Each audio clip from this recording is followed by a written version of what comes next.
எல்லாருக்கும் வணக்கங்க. இன்றைக்கி மணத்தக்காளி கீரை சட்னி செஞ்சு பார்க்கலாம். அது கொஞ்சமாக சீரகம் போட்டுக்கிறேன்.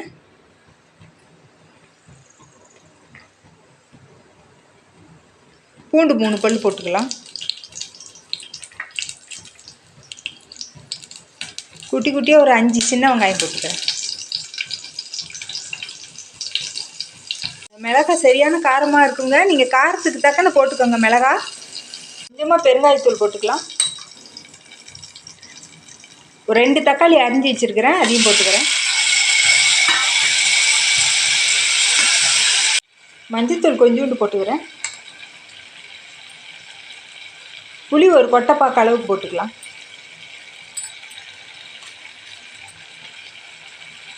ஒரு 3 பத்தை தேங்காய் அரிஞ்சு வச்சுருக்கேன், அதையும் போட்டுக்கலாம்.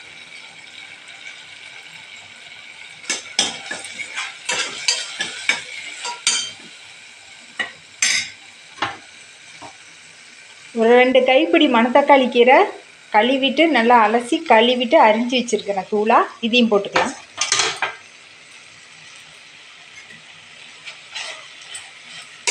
நல்லா வதக்கி விட்டுக்கலாம்.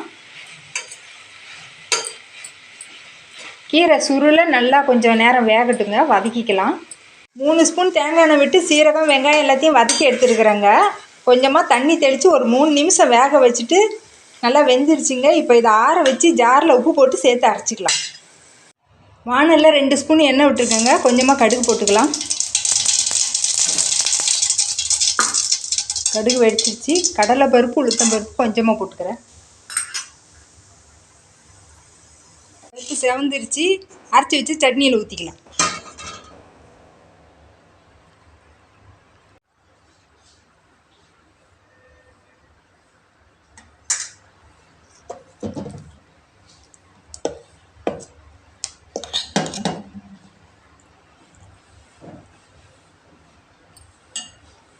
மணத்தக்காளி கீரை சட்னி தயார். நன்றிங்க.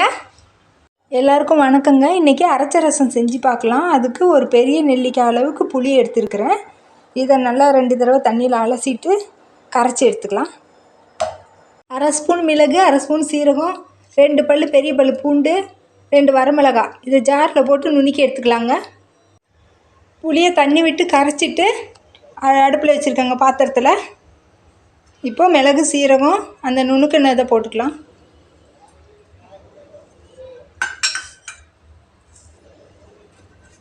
தேவையான அளவுக்கு உப்பு போட்டுக்கலாம். பெருங்காயத்தூள் ஒரு சிட்டிகை, சுக்குத்தூள் ஒரு சிட்டிகை போட்டுக்கலாம். இந்த ரசம் தாளிக்கிறது இல்லைங்க. இது சளி காய்ச்சல் இருக்கிறவங்களுக்கும் பிரசவத்துக்கு பின்னாடி இந்த ரசம் வச்சு கொடுப்பாங்க. இது உடம்புக்கு நல்லது ரொம்பவும். கொத்தமல்லி கருவேப்பிலை கொஞ்சம் போட்டுக்கிறேன். நுரக்கட்டி வருதுங்க. கடுத்து போகாமல் இருக்க ஒரு 1/2 ஸ்பூன் தண்ணி விட்டு இறக்கிடலாம்.